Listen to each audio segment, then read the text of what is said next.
Olá, tudo bem? Vira e mexe, você vê gente investindo a própria grana, vê os consultores financeiros falando aqui sobre investimento. Mas será que existe uma regrinha simples para te ajudar a investir? Sabe o que existe? Tanto é que o Mauro Calil, que está aqui ao meu lado hoje, tudo bem, Mauro? Tudo bem. Mauro Calil escreveu um livro que a gente até trouxe aqui no All Economia, que é esse, que por acaso se chama A Receita do Bolo. Porque é mais ou menos simples investir, não é, Mauro? É simples. O livro tem esse título, né, justamente para você seguir essa receita e construir o seu próprio bolo. Ô, Mauro, antes de tudo, onde é que a gente encontra seu livro?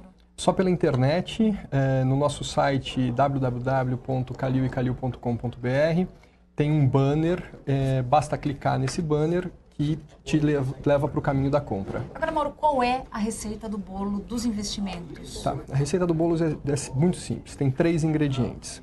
R$10 por dia, 1% de juros ao mês e 30 anos de espera. Peraí, vamos por partes, que eu estou anotando tudo aqui, que eu quero saber essa receitinha, Mauro. R$10 por dia não é uma tarefa muito fácil, né, Mauro? Não, são R$300 por mês, para algumas famílias é algo pesado. Tá, como é que a gente encontra esses R$10 perdido na casa?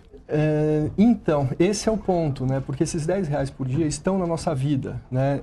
A gente tem um capítulo, né, falando do dinheiro a ser investido, aonde consegui-lo, né? Desde as pequenas economias até em receitas adicionais, você encontra R$10 por dia. Então, precisa da ajuda de toda a família, né, Mauro? Da criança, do marido, da mulher, até da empregada, se for o caso. Sim, eu diria que a conscientização financeira, a educação financeira de toda a família é necessária, sim. Ô, Mauro, e um dia que eu não encontrar R$10, eu encontro 5. No dia seguinte eu preciso encontrar 15? Sim, porque senão a receita não funciona dessa forma. Obviamente que você tem variações da receita, tá?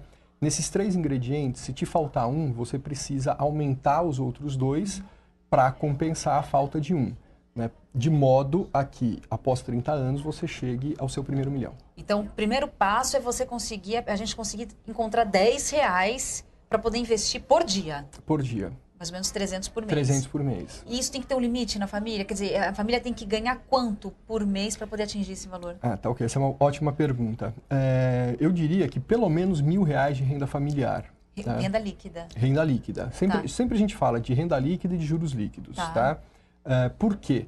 Porque menos do que isso, quer dizer, se uma família ganha um salário mínimo, 500 e poucos reais, R$300 é um absurdo, né? Então não dá para viver realmente, né? E infelizmente existem famílias com essa realidade no Brasil. E mesmo assim, 300 em 1.000 é pesado, né, Mauro? 30%, que não é pouca coisa não, né? Não, aí entra a regra do 70-30, né? O padrão de vida para um bom investidor é viver dentro de 70% da sua renda líquida. E os outros 30? Os outros 30, pelo menos 10% você deve investir e 20% você pode comprometer com financiamentos. Se a tua renda de R$1.000, obviamente que os 30 então tem que ser destinados a investimento para que você construa o bolo. Ufa, vamos então para o segundo passo, que é o tal do 1% líquido ao mês. É fácil isso, Mauro? Não é tão fácil hoje em dia no Brasil, né? Por quê? Porque a Selic está em 10,75 ao ano, né? Em torno de 10% ao ano. Ou seja, na renda fixa você já não consegue isso. Você vai ter que mesclar pelo menos aí uns 20% de renda variável, né? E nessa renda variável entra um segundo complicador. O que eu coloco de renda variável na minha carteira? Eu vou comprar e vender ações todos os dias? Não, não é assim. A nossa sugestão é comprar ações de empresas sólidas, que cresçam e que sejam boas pagadoras de dividendos. Entendi.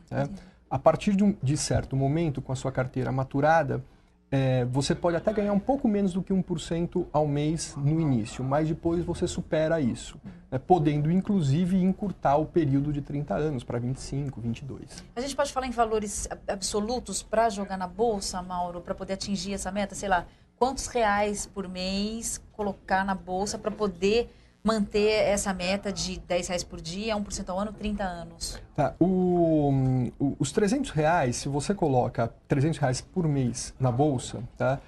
Eu sugiro que no início faça isso via fundo de investimento em ações. Por quê?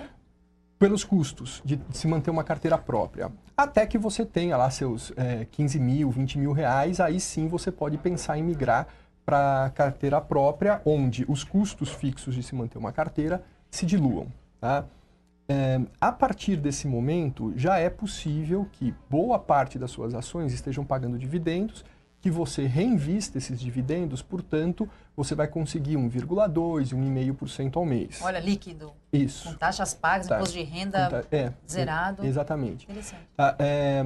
E isso de maneira conservadora. Tá? É importante dizer que na Bolsa de Valores você pode ser muito arrojado, mas você pode ser conservador. Até, né? É verdade. Mauri, no final de 30 anos, se eu cumprir esse passo a passo da receita do bolo, o que acontece comigo? Você tem mais de R$1 milhão. Mais de R$1 milhão? A valores de hoje, obviamente. A valores de hoje, sim. Por isso que a gente fala sempre de taxa de juros líquida, tá? Ou seja, livre de inflação e livre de impostos e taxas. Muito bem. Você já conseguiu seu primeiro milhão? Já. Mas foi com essa regrinha do bolo? Foi antes dessa. Aí você passou o caminho das pedras. Né? Exatamente.